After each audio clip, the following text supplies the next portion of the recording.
5 years ago this Christmas, some people who woke up to a new Xbox or PlayStation hoping to play the latest video games might as well have received a lump of coal. It turned out to be a harbinger of holiday computer grief to come. A hacking group called the Lizard Squad picked December 24, 2014, to launch an attack against the computer networks of the two gaming systems, and they succeeded in knocking the networks offline for much of the next 2 days, temporarily turning $350 gaming consoles into pieces of junk.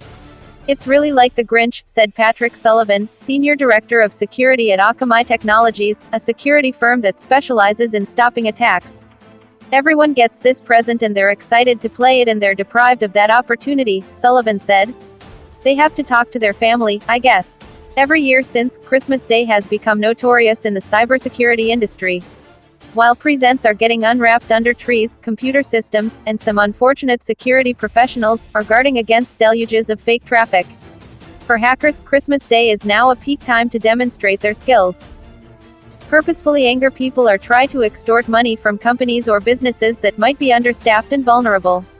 For online retailers or video game networks, the attacks may hit when consumers have the highest expectations that computer systems will work, and tie many computer professionals to their desks on the holiday.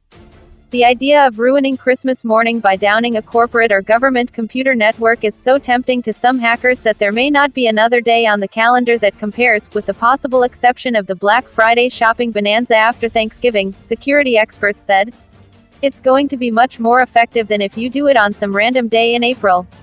They're much more likely to be able to get somebody to pay up," said Andrew Shoemaker, CEO of Nimbustos, a company that helps companies test their cyber defenses. The type of attack that hackers often deploy on Christmas, including during the Xbox and PlayStation outages, is called a distributed denial of service attack, or DDoS, in which the attackers try to overload a network's servers with artificial traffic. The attacks have become more sophisticated over time, with new ways to flood corporate servers. Law enforcement authorities stepped up their attention to Christmas-time attacks a year ago, preemptively seizing the domains of 15 DDoS for hire services and announcing criminal charges against 3 people less than a week before the holiday. The motive for an attack isn't always known, but at least some of the time, hacking groups may be trying to market abilities that they plan to sell as services later on, Shoemaker said. "People in the black hat community, a lot of times they'll showcase their abilities within the community by picking a target and showing off for a few hours," he said. One such hacker was a Utah man who, according to the Justice Department, would use Twitter to announce his attacks and post screenshots as evidence. In July, he was sentenced to more than 2 years in prison. Prosecutors said his attacks included the first high-profile Christmas DDoS attack against gaming companies in late 2013. After the Lizard Squad's turn in the spotlight in late 2014, the group claimed responsibility for other attacks, including one against the website of Malaysia Airlines and another targeting Taylor Swift's Twitter account. Some members of the Lizard Squad have since been arrested. One of them, Zachary Buchta of Maryland, was sentenced last year to 3 months in prison after he pleaded guilty, and the judge scolded him for crimes that had real-world consequences, not a fantasy. Sony, which makes the PlayStation, and Microsoft, owner of the Xbox system, did not respond to requests for comment on the lasting impact of the 2014 attacks. There's no comprehensive public data for how much of a spike occurs in late December, because digital attacks often aren't reported, even when they're successful. But the Christmas-time imitators have continued similar threats against gaming companies in the years since the attacks first gained wide attention. And it's not just video game platforms. In 2015, a Christmas Day DDoS attack targeted Linode, a cloud computing company, knocking its services intermittently offline for days.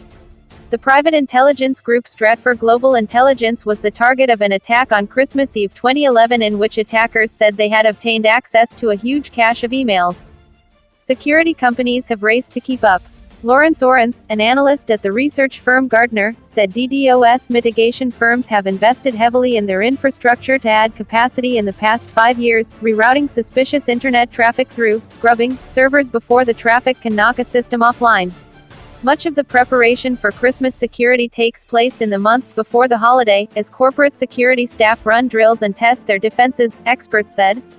But for some information technology workers, Christmas will mean a day at the office.